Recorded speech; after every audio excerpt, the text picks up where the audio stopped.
El caso de México es patético, o sea, la ineptitud de la oposición ha sido monumental. Exactamente igual en el caso de El Salvador, exactamente igual en el caso de Bolivia, exactamente igual pareciera, cuidado con esto, que en Panamá. A mí me parece que la oposición panameña no está haciendo el contrapeso que debería al presidente Mulino. Y eso definitivamente afecta a la democracia, porque en la medida en que tú no tienes una buena oposición que force al gobierno a ser eficiente, pues vas afectando las instituciones democráticas y vas afectando la democracia. Y eso le abre las puertas a... Orlando Goncalves, nuestro consultor político de cabecera, desde Bogotá. ¿Cómo estás, Orlando? Bienvenido, buen día. Buen día, Guillermo, con una deliciosa temperatura de 10 grados. No, hombre, no, déjate de eso. Déjate de eso. Bueno, aquí llovió todo el día ayer, así que en todo el país. Por eso, aquí llovió, después de más de 40 días sin lluvia, por fin pasaron 2 días completos lloviendo. Ayer estuvo muy nublado, llovió poco, pero estuvo nublado, llovió en la noche y ahora hay neblina. A esta hora todavía hay neblina. Claro, porque como ya dejó de llover tanto tiempo, el agua le está costando eso de penetrar en la tierra, ¿no? Así es. Un proceso muy natural. Parece que esa sequía ha estado bastante en buena parte del sur de del norte de Sudamérica, porque Ecuador también se ha quejado de una sequía importante. Brasil Lo de Brasil es dramático, sumado a los fuegos, igual que en Bolivia los fuegos y la sequía, y Ecuador la sequía y los fuegos, que además en el caso de Ecuador los niveles de las presas han llegado a tal punto que han tenido que hacer apagones programados de electricidad y el país pasa varias horas al día sin electricidad porque no hay caudal suficiente para generar electricidad. Fíjate que por una vez en la vida le voy a dar la razón al gobierno de Nito Cortizo, porque cuando estuvo fuerte el fenómeno del Niño aquí en Panamá, se priorizó la electricidad 24 horas y el agua cuando hay. Y no hubo que hacer cortes, por lo menos programados, durante todo el fenómeno. Acuérdate que había por ahí una cosa de que no, que el canal de Panamá se estaba quedando sin agua y que iba a perecer y que los chinos iban a tener que construir un canal entre Brasil y Perú. Puras tonterías, porque lo que estaba buscando era que no tuvieran que cortar la luz en la ciudad. Ah. Y al final del camino sucedió y bueno, ya volvió a llover, ya los barcos pasan de a 3. Ahora se apilan por pasar y bueno, pues mira lo que está pasando en Sudamérica. Entonces también el periodismo tiene que ser un poco más responsable, sobre todo el internacional, en estas cosas, ¿no? Por crear sensacionalismo y pelearse con los tipos en Twitter y en YouTube, comienzan a inventarse unas realidades que no existen.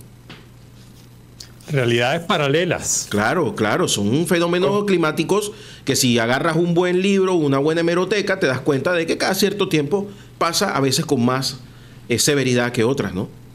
Claro, pero realidades paralelas y si quieres puenteamos a la realidad paralela de México. Estaba pensando lo mismo. Alguna cosa que se ha ido repitiendo, como por allá por 1929, y es el ascenso de la ultraderecha en Europa. Bueno, yo antes de entrar en la ultraderecha en Europa, me parece que la realidad paralela que construyó López Obrador durante 6 años terminó siendo un fenómeno político. Cierra su gobierno con más poder que cuando llegó. En 2018, si bien tuvo mayoría parlamentaria, apenas gobernaba 4 estados de 32. Hoy cierra su gobierno, o mañana entrega el poder a su sucesora, a su designada Claudia Sheinbaum, con mayoría parlamentaria y gobernando 24 de 32 estados, con lo cual es un poder que pocas veces se había visto, quizás en los tiempos del PRI a principios y mediados del siglo pasado lo tenía.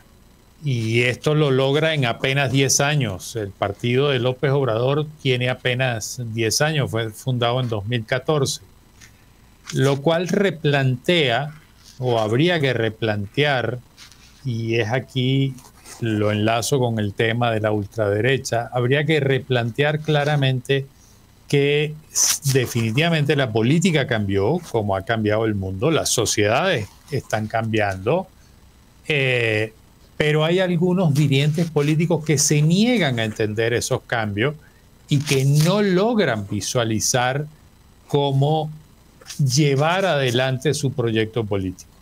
El caso de México es patético, o sea, la ineptitud de la oposición ha sido monumental.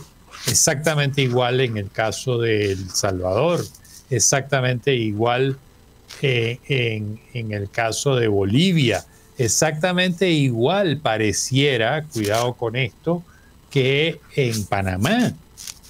A mí me parece que la oposición panameña no está haciendo el contrapeso que debería al presidente Mulino. Y eso definitivamente afecta a la democracia, porque en la medida en que tú no tienes una buena oposición que force al gobierno a ser eficiente, pues vas afectando las instituciones democráticas y vas afectando la democracia.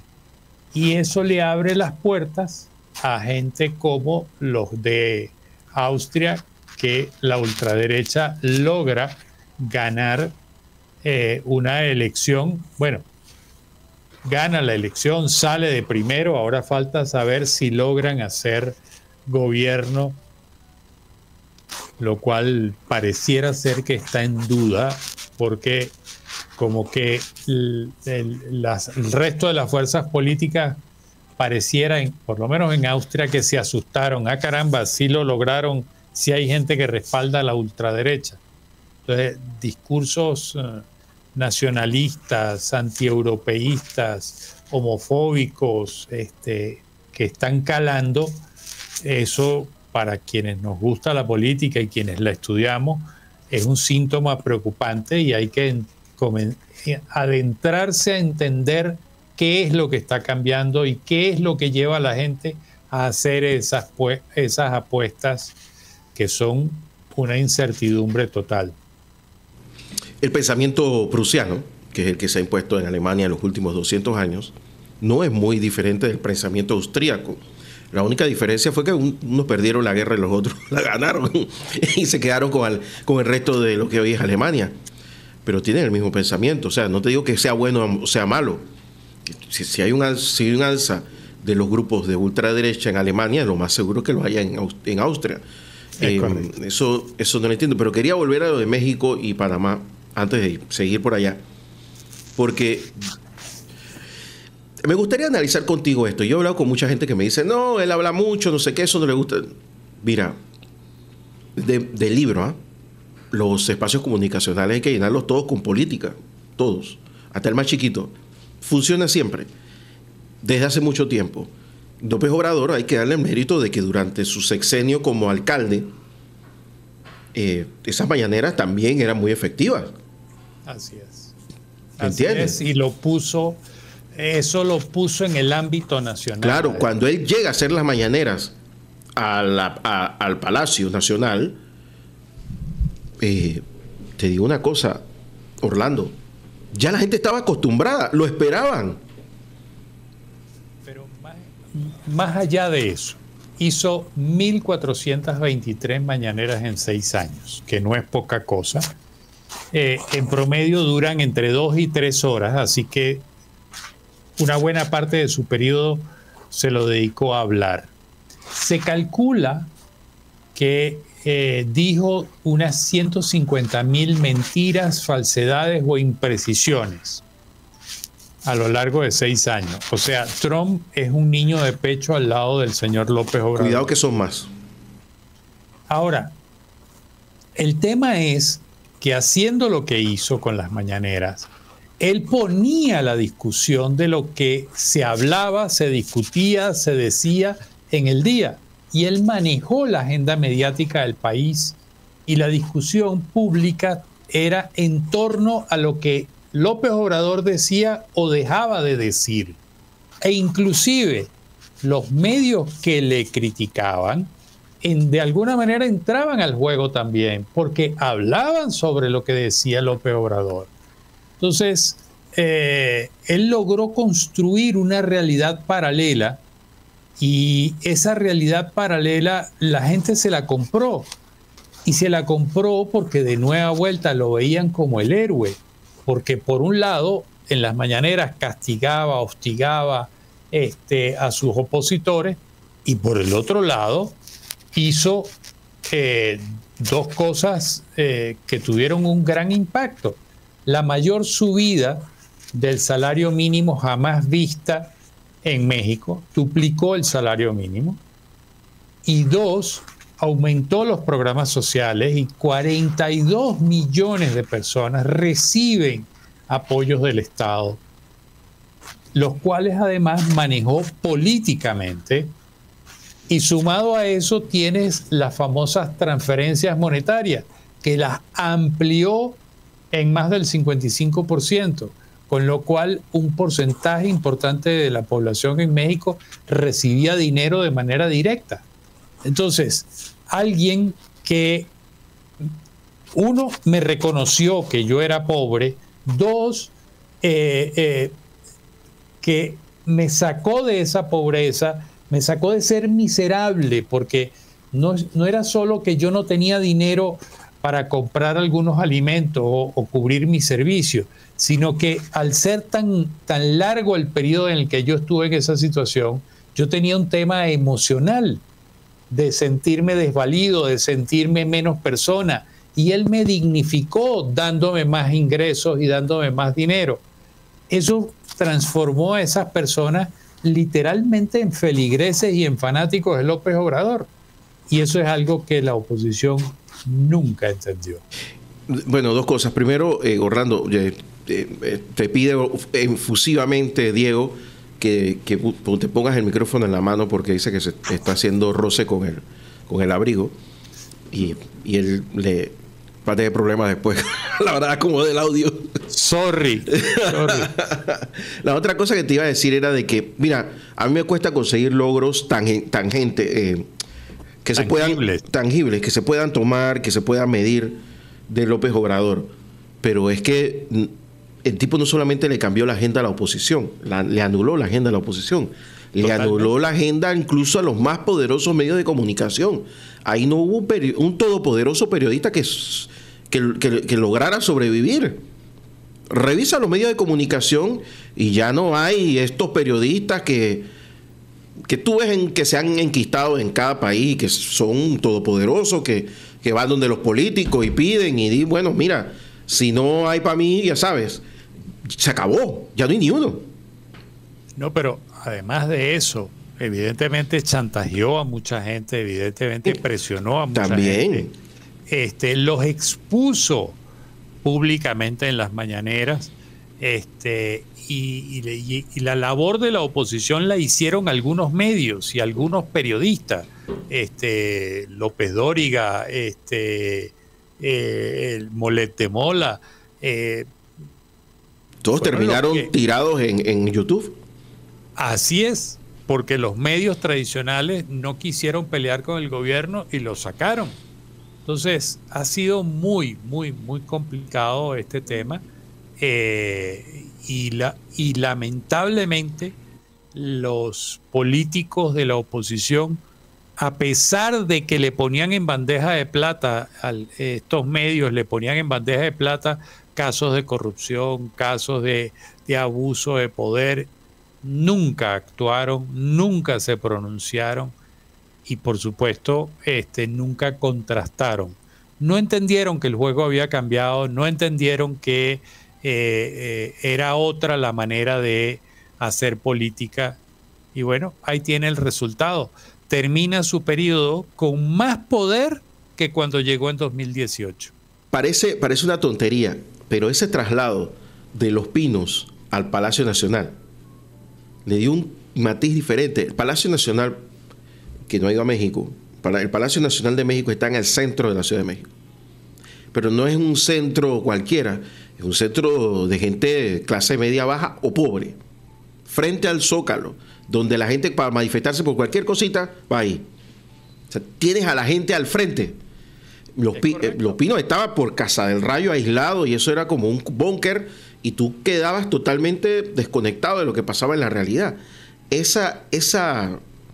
Digamos que ese movimiento planeado por él mismo, porque tenía muchos años de decirlo. ¿Ustedes qué hacen por allá? Entonces, el poder está aquí. Que esa es la otra cosa que te iba a decir.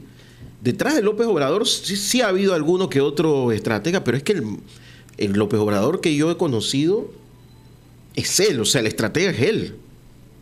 Se ha hecho él mismo, es sagaz, es muy inteligente, asquerosamente pragmático, va por sus objetivos y tiene la constancia y la paciencia para hacer el trayecto. O sea, tiene más de 40 años en política, no es un advenedizo. Y luego intentó llegar a la presidencia 3 ocasiones. A la tercera fue la vencida, pero estuvo ahí y no descansó y perdía una elección y al día siguiente estaba en la calle recorriendo el país al lado de la gente. Cosa que la mayoría de los políticos no hace. La otra cosa fue que sumó a muchos de los mejores cuadros que aún tenía el PAN y el PRI. Y que claro, y el propio PRD. Pues. El propio PRD. Entonces, claro, te llevas los mejores cuadros, le pones la agenda que a ti te da la gana y manejas el país con mano de hierro, la oposición está muerta por un buen rato. Ahora, dicho esto, el muy genio López Obrador y todo aquello, que nos puede caer un poco menos bien de lo que podría parecer, mañana entra Claudia Sheinbaum, que es exactamente lo contrario. Tengo la cara. No lo sé. Me ha desconcertado mucho. Primero porque nombró un gabinete que teóricamente es un gabinete mucho más técnico. No están los radicales, ultra radicales, no están en ese gabinete. Entonces no me queda claro, sobre todo por el silencio en las actuaciones los últimos semanas con este impulso que le dieron de hacer la reforma a la justicia, una locura de reforma donde ahora van a elegir a los jueces por votación popular. Entonces, un país donde el narco controla más del 50% del territorio. Ya me quiero yo imaginar, si ya tengo la policía, ahora voy a tener los jueces, porque entonces no solo evito los problemas judiciales, sino que los puedo provocar contra mis adversarios. Entonces, perdón, esto va a ser una locura. Ella ha mantenido silencio. El pleito con el gobierno de España me parece que es una estrategia para tratar de desviar la atención quizás sobre los 43 de Ayotzinapa que él prometió, López Obrador prometió que iba a averiguar y iba a decir la verdad. Bueno, y pasaron 6 años y no lo hizo. No sé si es para despistar sobre la situación económica, porque si bien él logró sacar a mucha gente de la pobreza, logró mejorar los ingresos de la gente, el país en términos generales ha tenido el crecimiento más bajo y más lento de las últimas 3 décadas. Entonces, no sé, me tiene desconcertado la señora Sheinbaum.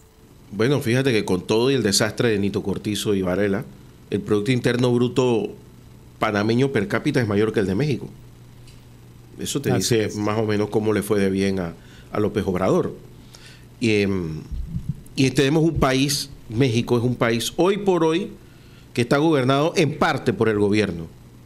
Ni siquiera todo el país está gobernado por el gobierno. Tiene taifas por todas partes de gente muy metida en el narcotráfico y que parece que un acuerdo tácito, tú no te metes conmigo, yo no me meto contigo y seamos felices. Así es, y eso es preocupante, muy, muy preocupante. También puede haber otra razón de ser de este silencio o poco protagonismo de Sheinbaum, que bueno, terminemos de cerrar el ciclo de López Obrador. A partir del 1 de octubre soy yo, ya López Obrador se irá a su palenque querido. Por cierto, gastó $100 millones en obras de infraestructura a 4 kilómetros alrededor de la finca de él. Puso el hospital, un hospital con apenas 20 camas, pero con la mayor tecnología de punta que hay a 4 minutos en carro de su casa. Puso las oficinas centrales del Tren Maya cerca de su casa. Puso un cuartel del ejército a 6 minutos de su casa. Amplió vías a 6 carriles para salidas de la población de Palenque. $100 millones del presupuesto del erario público para obras, repito, a 4 kilómetros a la redonda de su Eso casa. es muy latinoamericano, Orlando. Muy latinoamericano. Te enseño una foto de Pedací antes de Mireya Moscoso y otra después de Mireya Moscoso.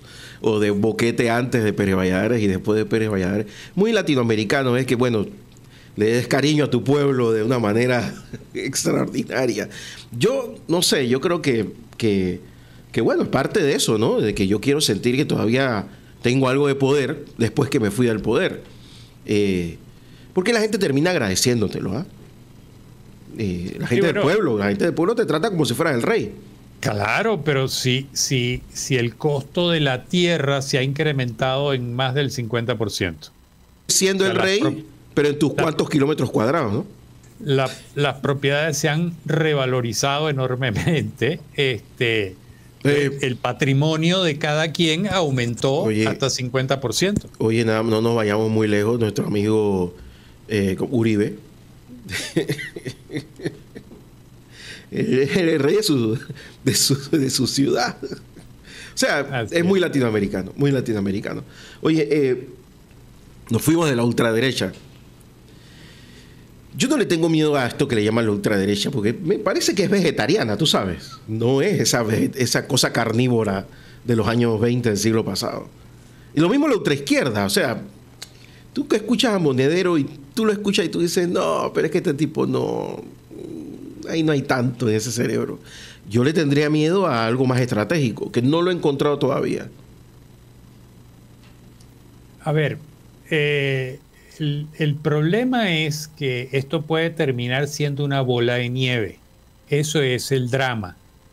Y con la desinformación en auge, con la inteligencia artificial no normada y generando contenidos y a veces manipulando contenidos, con la cada vez más deplorable vida de un porcentaje importante de la población mundial que no tiene suficientes ingresos para llegar a final de mes, que vive con un estrés constante. La verdad es que a mí sí me preocupa. Sí me preocupa porque puede llegar a desbordarse las pasiones, y entonces actitudes como la del señor Putin. Yo me tomo Ucrania porque me da la gana de tomarme Ucrania. Y si se toma Ucrania, bueno, ¿por qué no volver a tomar Polonia? ¿Y por qué no volver a tomar todas esas áreas de influencia que ellos tenían en la anterior Unión Soviética? O tienes actitudes como la del señor Daniel Ortega y su esposa Murillo en Nicaragua, o como el señor Maduro en Venezuela, y entonces torturan, encarcelan, o como lo hizo. Pero yo veo esos casos no como algo ideológico, sino como algo totalitario. Me quedo con el poder porque me da Claro, pero es que se van borrando las líneas. En el caso de Putin, yo no lo puedo poner la ultraderecha ni la ultraizquierda. Es un totalitarista de libro. Total. Sí, ¿no? Pero bueno, ¿y cuál es la diferencia con Daniel Ortega, con Ninguna, Maduro? Cero. ¿Y cuál es la diferencia con Nayib Bukele? Cero. Nayib Bukele se violó la Constitución y ni siquiera ha tenido la delicadeza de modificarla para, tú sabes, guardar las apariencias. No le hace falta. No. Y ahora el último escándalo que surgió, resulta que en el último año pasaron a tener, son terratenientes ahora, y entonces Sí, pero o sea, ojo el problema es que las líneas se borran, 1. 2, el problema es que esto se contagia, y 3, el problema es que en Panamá, por ejemplo, pongamos un ejemplo absurdo, llega un personaje de esto que pudiera llegar, ojo. Yo estoy sentado esperando que venga, porque eso, al paso que nuestros políticos nos llevan, va a ser cuestión de tiempo. No, y de repente dice, bueno, por aquí por el canal pasa quien yo diga que pase. Así es. Ya. Entonces, imagínate tú el desastre mundial que se arma, que un dignatario panameño resuelva tomar una decisión de esa. Y como esos absurdos podemos decir 20.000 cosas más. Entonces, a mí sí me preocupa porque con lo acelerado que son los hechos hoy día, con el que no se asientan las decisiones, no se maduran las decisiones, con lo cada vez más improvisados y mal preparados que están muchos líderes que logran acceder al poder, bueno, esto pudiera ser una complicación. Los valores democráticos están cada vez pasan a un segundo plano. Hoy día la política se trata de intereses. ¿Me conviene? Te dejo. ¿No me conviene? No hago negocios contigo. Adiós. Entonces, es preocupante. A mí, yo te confieso que a mí sí me preocupa. Orlando, háblame de tu columna de este miércoles. Bueno, la columna se titula Yo tengo otros datos, que es una frase que instauró y escribió en piedra López Obrador, y estoy escribiendo justamente algunas de las razones por las cuales, sin haber hecho nada absolutamente trascendental, logra terminar su poder con más del 60% de aprobación y con más poder que cuando llegó en 2018. Así que ese fenómeno yo creo que hay que estudiarlo. Entonces, en 750 palabras trato de resumir algunas cosas por las cuales ese cambio se dio. Si en México se han hecho libros de presidentes que deberíamos olvidar, ¿por qué no se va a hacer uno de López Obrador, que ha marcado, va a seguir marcando los próximos 6 años la agenda política del país a través de la Claudia Sheinbaum? Así que se hablará por mucho tiempo de López Obrador, ¿sabes? Sí, yo creo que no será un libro, van a ser muchos libros y va a ser un caso de estudio. Porque todo eso, todo Felipe Calderón, todo eso fue marcado por López Obrador, el propio Fox. Todo. Sí. Es el clásico caudillo a lo mexicano. Así es. Don Orlando Goncalves, muchísimas gracias por estar con nosotros. Te mando un gran abrazo. Vale, seguro. De vuelta. Antes de irte, las redes sociales. En X, @OrlandoGoncal, en Instagram, Goncalves Consultor, y la página web orlandogoncalves.net, y el miércoles, entonces, artículo en La Estrella. Vámonos, porque Hitler quiere entrar y me dejó la puerta abierta para que te cierre rápido tu contigo. Orlando Goncalves, nos vemos. Muchísimas gracias. Hasta luego. Un abrazo. Era nuestro consultor político de cabecera, Orlando Goncalves, aquí en La Mañana en Compo Radio.